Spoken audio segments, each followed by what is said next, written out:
Hi అండి. Welcome to కళా kitchen diaries. ఈరోజు మన వీడియోలో ఉగాది స్పెషల్ బొబ్బట్ల రెసిపీని చూపించబోతున్నాను. బొబ్బట్లు బాగా పొంగుతూ పూరిల్లా ఉండాలంటే తప్పకుండా ఓసారి ఇలా ట్రై చేసి చూడండి. నేను చేసిన బొబ్బట్లయితే చాలా బాగా కుదిరాయి. మీరు కూడా పండగ రోజున సాఫ్ట్ కమ్మని బొబ్బట్లను ఓసారి ఇలా నేను చెప్పిన ప్రాసెస్లో చేసి చూడండి. మీకు తప్పకుండా నచ్చుతాయి. నేనైతే రెగ్యులర్గా ఈ ప్రాసెస్సే ఫాలో అవుతాను. ఈ బొబ్బట్ల కోసం నేనైతే ఇక్కడ అర కేజీ శనగపప్పు తీసుకొని ఒక 1 అవర్ పాటు వాటర్లో నానబెట్టిన శనగపప్పును ఒక ప్రెషర్ కుక్కర్లోకి తీసుకొని సరిపడా వాటర్ వేసేసి చిటికెడంత పసుపు వేసేసి 3 నుంచి 4 విజిల్లు వచ్చేంత వరకు పప్పును ఉడికించుకోవాలి. ఇప్పుడు ఒక మిక్సింగ్ బౌల్లోకి ఒక అర కేజీ వరకు గోధుమ పిండి తీసుకుంటున్నాను. ఈ గోధుమ పిండిలోకి అర స్పూన్ వరకు సాల్ట్, ఒక చిటికెడంత పసుపు, ఒక 2 స్పూన్ల గీ కానీ ఆయిల్ కానీ వేసేసుకోవచ్చు. ఇలా ఇవన్నీ కూడా ఇలా కలుపుకోవాలి. ఇక్కడ కావాలంటే సగం మైదా సగం గోధుమ పిండి కూడా వాడచ్చు. నేనైతే కొంచెం హెల్దీ వేలో ప్రిపేర్ చేద్దామని చెప్పేసి ఓన్లీ గోధుమ పిండి వాడతాను. కొంచెంగా వాటర్ వేసి చక్కని ముద్దలాగా ప్రిపేర్ చేసుకోవాలి. మరీ పిండి జారుగా లేదా గట్టిగా ఉండకుండా సాఫ్ట్గా కలిపి పెట్టుకోవాలి.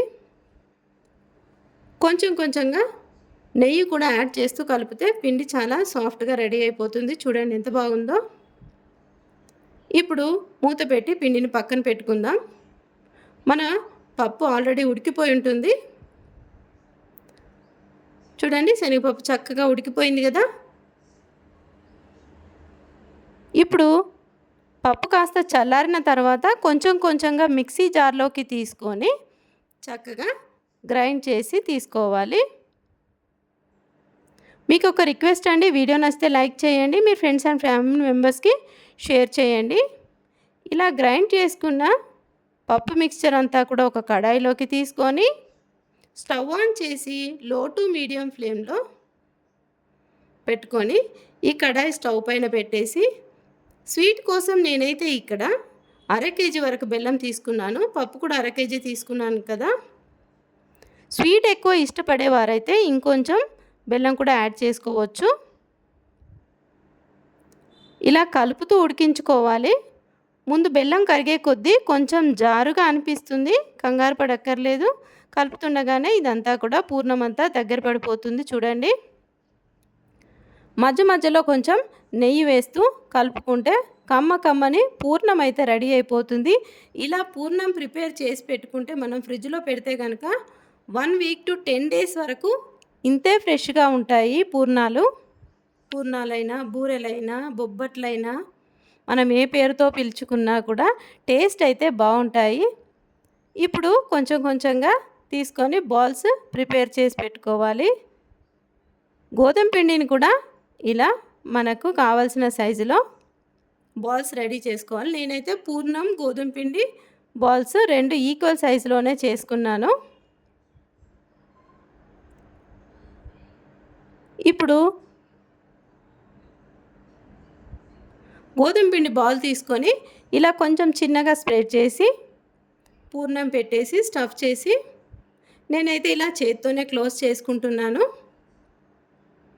చూడండి, ఇలా చక్కగా ప్యాక్ చేసేసి కొంచెం నెయ్యి అద్దుకుంటూ కవర్ పైన చేత్తోనే స్ప్రెడ్ చేసుకున్నాను. నేనైతే కొంతమందికి బొబ్బట్లు చేత్తో ఇలా స్ప్రెడ్ చేయడం రాని వారి కోసం కూడా చపాతీ పీట పైన ఎలా చేసుకోవాలో నెక్స్ట్ చూపిస్తాను. వీడియో చివరి వరకు చూడండి. ఇలా స్ప్రెడ్ చేసుకున్న బొబ్బట్లు చూడండి చక్కగా రెడీ అయిపోయింది కదా. స్టవ్ ఆన్ చేసి ప్యాన్ పెట్టి నెయ్యి వేసుకొని మనం ప్రిపేర్ చేసిన బొబ్బట్లను వేసి నెయ్యి అప్లై చేస్తూ చక్కగా 2 వైపులా కూడా కాల్చుకోవాలి.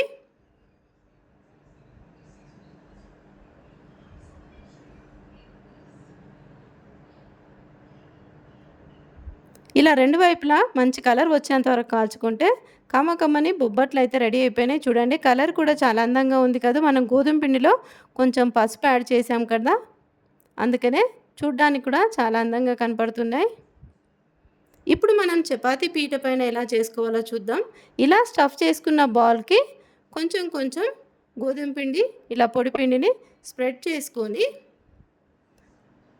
కర్రతో ఇట్లా స్ప్రెడ్ చేసుకోవాలి. స్లోగా నిదానంగా చూడండి, ఇలా తిప్పుతూ స్ప్రెడ్ చేసామంటే ఎక్కడ కూడా క్రాక్ రాకుండా ఉంటాయి.